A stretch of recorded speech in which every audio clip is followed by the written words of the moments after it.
ಶ್ರೀನಿವಾಸ ಇವತ್ತಿನ ದಿವಸವು ಬಹು ಸುಂದರವಾದಂತಹ ಪುಣ್ಯದ ಪರ್ವಕಾಲ ಅಂದರೆ ತಪ್ಪಾಗಲಾರದು. ಯಾಕೆಂದರೆ ಮೃದು ಅಂಶ ಸಂಭೂತರಾದಂತಹ ವಿಜಯದಾಸರು ಅವತಾರ ಮಾಡದೇ ಹೋಗಿದ್ದರೆ ನಮ್ಮ ಪರಿಸ್ಥಿತಿ ಏನಾಗದಿತ್ತು ಅನ್ನೋದನ್ನು ಊಹಿಸಲಿಕ್ಕೂ ಸಾಧ್ಯವಿಲ್ಲ. ಎಲ್ಲ ದಾಸವರೆಣ್ಯರಲ್ಲಿ ಅಗ್ರಮಾನ್ಯವನ್ನ ಸ್ಥಾನವನ್ನು ಗುರುಗುರುಷಿಗಳಿಗೆ ಕೊಟ್ಟಿದ್ದಾರೆ.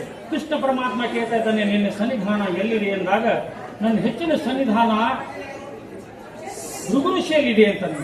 ಯಾಕಂದ್ರೆ ಭೃಗುಋಷಿಗಳು ಪಾದ ಸ್ಪರ್ಶವನ್ನು ಮಾಡಿದಂತಹ ಮಹಾನ್ ಮಹಿಮರು ಭೃಗುಋಷಿಗಳು. ಅಂತಹ ಭೃಗುಋಷಿಗಳ ಹೆಸರಿನಿಂದ ವಿಜಯದಾಸರು ಅವತಾರ ಮಾಡಿದ್ರು.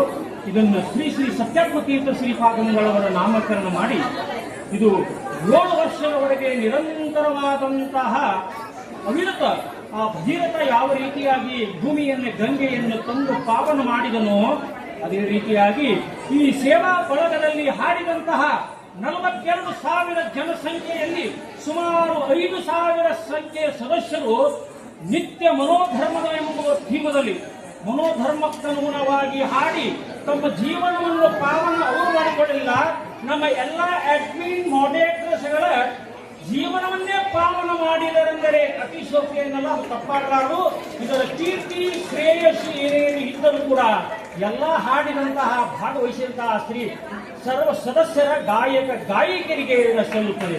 ನಾನು ಚಿಕ್ಕಗಿರಿಗೆ ಹೋದರೆ ವಿಜಯದಾಸರನ್ನು ಒಬ್ಬರನ್ನು ನಾನು ನೋಡಬಲ್ಲೆ. ಆದರೆ ನಮ್ಮ ಗುಂಪಿನಲ್ಲಿ ಹಾಡಿದಂತಹ ಬೆಳಗ್ಗೆ 6ರಿಂದ ರಾತ್ರಿ 9ರವರೆಗೆ ಅವಿರತವಾಗಿ 365 ಹಾಡುಗಳನ್ನು ಅಧಿಕ ಮಾಸದಲ್ಲಿ ಪುರುಷೋತ್ತಮ ಮಾಸದಲ್ಲಿ ಹಾಡಿ ತಾವು ಪಾವನ ಆಗುವುದರಲ್ಲದೆ ನಮ್ಮ ಜೀವನವನ್ನು ಪಾವನ ಮಾಡಿದಂತಹ ಕೀರ್ತಿ ಏನಾದರೂ ಇದ್ದರೆ ಅದು ನಮ್ಮ ಗಾಯಕಿಯಾದಂತಹ ಸದಸ್ಯರಿಗೆ ಸೇರುತ್ತದಂತ ನಾನು ಇಲ್ಲಿ ಒಟ್ಟಿಗೆ ನಾನು ಹೇಳಿಕೆ ಇಷ್ಟಪಡ್ತೇನೆ. ನಾ ಕಷ್ಟ ಹರಿಕಷ್ಟ ಏನು ಮಾಡಿದ್ರು ಭಗವಂತ ಮಾಡ್ತಾನೆ. ಇದು 7 ವರ್ಷಗಳ ಕಾಲ ನಿರಂತರವಾಗಿ ನಡೆದು ಬಂದಿದೆ. ಇದು ಶ್ರೀಗಳ ಅಪೇಕ್ಷೆಯ ಮೇರೆಗೆ ಚಿಕ್ಕ ಮಕ್ಕಳನ್ನು ತಯಾರು ಮಾಡಬೇಕಂತ ಹೇಳಿದ್ರು. ಆ ಪ್ರಕಾರವಾಗಿ ಚಿಕ್ಕ ಮಕ್ಕಳನ್ನು ತಯಾರು ಮಾಡಿದ್ದೇವೆ. ಮತ್ತು ಮುಂದಿನ ದಶಮಾನೋತ್ಸವವನ್ನು ಅರ್ಪಿಕೊಂಡರೆ ಇದು 1 ದಿವಸದಲ್ಲಿ ಮುಗಿಯುವಂತಹ ಕಾರ್ಯ ಅಲ್ಲ ನಿಮ್ಮದು. ನಾನು 3 ದಿವಸ ಬರ್ತೀನಿ, ನೀವು 3 ದಿವಸ ಇದನ್ನು ಕಾರ್ಯಕ್ರಮ ಮಾಡಿ ನಾನು ಇದನ್ನು ಭಾಗವಹಿಸ್ತೀನಿ ಅಂತ ಅವರು ಮನಸ್ಸಂತೋಷವನ್ನು ವ್ಯಕ್ತಪಡಿಸಿದ್ದಾರೆ.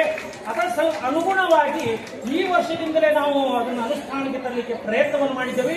ಈ ವರ್ಷ ಮನೋಧರ್ಮ ಅಂದರೆ ಮಾನವನಾಗಿ ಹುಟ್ಟಿದ ಮೇಲೆ ಜೀವನದಲ್ಲಿ ಏನಾದರೂ ಸಾಧನೆ ಮಾಡಬೇಕು. ಬರೀ ಕೇವಲ ತಿಂದು ಉಂಡು ಮಾವಿಗೆ ಜೀವನವನ್ನು ಕಳೆದರೆ ಅನ್ಯಥಾ ಅದು ವ್ಯರ್ಥ. ಜೀವನದಲ್ಲಿ ಏನಾದರೂ ಹುಟ್ಟಿ ಬಂದದಕ್ಕೆ ಇದು ಸಾಧನೆ ಮಾಡಬೇಕು ಅಂತ ಇದ್ದರೆ ಅದನ್ನು ಪರೀಕ್ಷಿತ ಮಹಾರಾಜನಿಗೆ ಸಂದೇಶವನ್ನು ಕೊಟ್ಟಂತವರು ಶಿವಾಚಾರ್ಯ ದೇವರು ರೂಪರ ಅಂತ ಭಾಗವತನ್ನ 7 ದಿವಸವನ್ನ ಹೇಳಿ ಕಥೆಯನ್ನು ಹೇಳಿ ವೈಕುಂಠಕ್ಕೆ ಪ್ರಾಪ್ತ ಮಾಡಿದ ಹಾಗೆ ಈ 7 ದಿವಸ ಅಂದ್ರೆ 7ನೇ ವರ್ಷದಲ್ಲಿ ಮನೋಧರ್ಮಕ್ಕನುಗುಣವಾಗಿ ತಾವು ಪಾವನರಾಗಿ ನಮ್ಮನ್ನು ಪಾವನ ಮಾಡಿದಂತಹ ಎಲ್ಲ ಸದಸ್ಯರಿಗೆ ಇನ್ನೊಮ್ಮೆ ನಾನು ಕೃತಜ್ಞ ಪೂರ್ವಕವಾಗಿ ಅಭಿನಂದನೆಗಳನ್ನು ಕೂಡ ಸಲ್ಲಿಸ್ತಾ ಇದ್ದೇನೆ.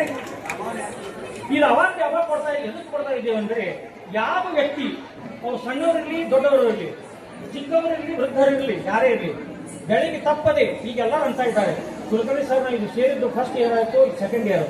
ಬೆಳಿಗ್ಗೆ 6ರಿಂದ 9 ಗಂಟೆಯ ಒಳಗೆ ನಮ್ಮ ಎಷ್ಟೇ ಒತ್ತಡವಿದ್ದರೂ ಕೂಡ ಕೆಲಸವನ್ನು ಬದಿಗೊತ್ತಿ ದಿನಾನು ಒಂದು ಹಾಡನ್ನು ಹಾಡಿ ಆ ಭಗವಂತನಿಗೆ ಅಧಿಕ ಮಾಸದಲ್ಲಿ ಸಮರ್ಪಣೆ ಮಾಡುವಂತಹ ಸೌಭಾಗ್ಯವನ್ನು ನಮ್ಮ ಶ್ರೀಗಳನ್ನು ಕಲ್ಪಿಸಿಕೊಟ್ಟು ನಿಜವಾಗ್ಲೂ ಇದು ನಾಳೆ ಮುಗಿತದಲ್ಲ ಅಂದ್ರೆ ನಮಗೆ ಮನೋವ್ಯಥೆ ಆಗುತ್ತದೆ ಅಂತಂದು ಆ ಮನೋವ್ಯಥೆ ಎಂಬುವಲ್ಲ, ಇದು ಮನೋಧರ್ಮ ಅಂತ ಹೇಳಿದೆ. ಯಾರು ವ್ಯಕ್ತಿ ಮನೋಧರ್ಮಕ್ಕೂ ಅನುಗುಣವಾಗಿ ಮನೋಧರ್ಮ ಅಂದ್ರೆ ಅಪರೋಕ್ಷ ಜ್ಞಾನಿಗಳ ರಚಿತವಾದಂತಹ ಹಾಡುಗಳನ್ನೇ 1 ವರ್ಷಗಳ ಕಾಲ ನಿರಂತರವಾಗಿ ವೆಂಕಟೇಶನ್ನ ಶ್ರೀನಿವಾಸನನ್ನ ಆ ಪಾಂಡುರಂಗನ್ನ ಕೃಷ್ಣ ರಾಮನನ್ನ ದಶಾವತಾರವನ್ನು 1 ವರ್ಷಗಳ ಕಾಲ ಹಾಡುವುದು ಅಂದ್ರೆ ಅದು ಸಾಮಾನ್ಯವಾದ ಮಾತವಲ್ಲ. ಇದು ಅಗ್ನಿಯ ಪರೀಕ್ಷೆ. ಈ ಮನೋಧರ್ಮದಲ್ಲಿ ಮೊಟ್ಟ ಮೊದಲವರೆಗೆ ಅಂದ್ರೆ 33 ಹಾಡುಗಳಿಗೆ ಅಧಿಕ ಮಾಸದ ಪ್ರಯುಕ್ತವಾಗಿ ಇಟ್ಟಿದ್ದೀವಿ. 33 ಹಾಡುಗಳಂದ್ರೆ ಇಂಟು 10 330. ಇದು ನಾಳೆ ಮುಗಿತಾ ಇದೆ ಮೇ 15ನೇ ತಾರೀಕಿಗೆ ಅಧಿಕ ಮಾಸದಲ್ಲಿ.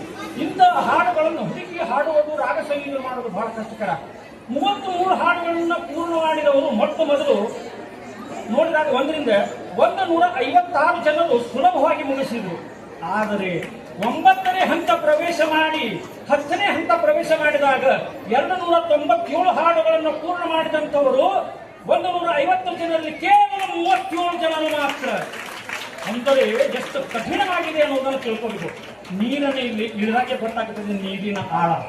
ಅಂತಹ ದಾಸ ಸಾಹಿತ್ಯದ ಹಾಡುಗಳನ್ನು ತಮ್ಮದೇ ಹಾಡುಗಳ ಮೂಲಕ, ಕಂಚಿನ ಕಂಠಗಳ ಮೂಲಕ, ತಮ್ಮ ಮನೋಲ್ಲಾಸಕ್ಕಾಗಿ, ಪರರ ಸಂತೋಷಕ್ಕಾಗಿ ತಮ್ಮ ಸರ್ವ ಸಮರ್ಪಣೆಯನ್ನು ಮಾಡಿದಂತಹ ಈ ನಮ್ಮ ಸದಸ್ಯರಿದ್ದಾರೆ. ಅವರಿಗೆ ನಾನು ಅನಂತ ಅನಂತ ಅನಂತ ಕೋಟಿ ನಮನಗಳನ್ನು ಹರಿದಾಸರ ಮೇಲನ್ನು ದಾಸೋಪಾಸನ, ಚಿತ್ತಗಿರಿಯ ತಪೋನಿಧಿ ವಿಜಯದಾಸರ ಸೇವಾ ಬಳಗ ಹಾಗೂ ಹರಿದಾಸನ ನಮನ, ಈ ಮೂರು ತಂಡಗಳ ಮುಖ್ಯವಾಗಿ ನಾನಾದರೂ ನಾನಲ್ಲ, ಇದು ನಡೀತಾ ಇರೋದು ಅಗಾಧವಾದಂತಹ ಶಕ್ತಿ ಇದೆ ಇದರಲ್ಲಿ.